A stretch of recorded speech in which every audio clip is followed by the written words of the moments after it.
அண்மை செய்தியை பார்த்து வருகிறோம். ஆம்ஸ்ட்ராங் கொலை வழக்கில் கைது செய்யப்பட்டுள்ள வழக்கறிஞர்கள் மீதான நடவடிக்கை குறித்தான பார் கவுன்சில் விளக்கம் அளித்திருக்கிறது. இதை பற்றின மேலும் விவரங்களை நமது செய்தியாளர் ஆனந்த்குமார் வழங்க கேட்கலாம். ஆனந்த்குமார், வணக்கம். விவரங்கள் என்ன பகிரலாம்? வணக்கம். பகுஜன் சமாஜ் கட்சியின் தமிழ் மாநில தலைவராக இருந்த ஆம்ஸ்ட்ராங் கொலை வழக்கில் கைது செய்யப்பட்டுள்ள வழக்கறிஞர் பேராக நடவடிக்கை எடுக்கப்படும் எனவும் காவல்துறையின் அறிக்கை கிடைத்த பிறகு நடவடிக்கை எடுக்கப்படும் எனவும் தமிழ்நாடு மற்றும் புதுச்சேரி பார் கவுன்சில் தலைவர் PS அமல்ராஜ் தெரிவித்திருக்கிறார்.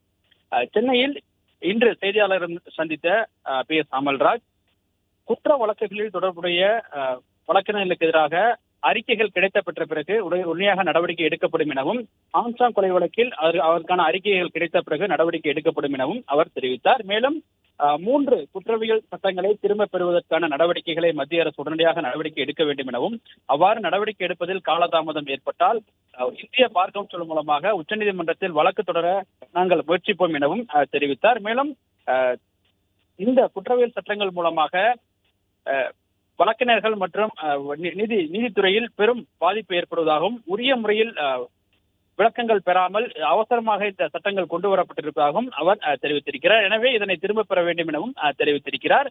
அதே போன்று வழக்கறிஞர்கள் பாதுகாப்பு சட்டத்தையும் உடனடியாக மத்திய அரசு அமல்படுத்த வேண்டும் எனவும் அமல்ராஜ் வலியுறுத்தியிருக்கின்றார்.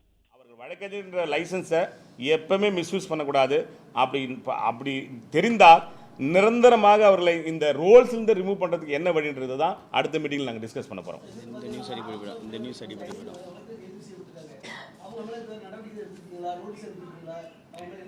இல்லை, இது இன்வெஸ்டிகேஷன் இன்னும் போயிட்டு இருக்கிறதுனால அது விஷயமா இன்னும் அவங்க காவல்துறை இல்லை அதான் இன்வெஸ்டிகேஷன் இன்னும் கம்ப்ளீட் ஆகலை.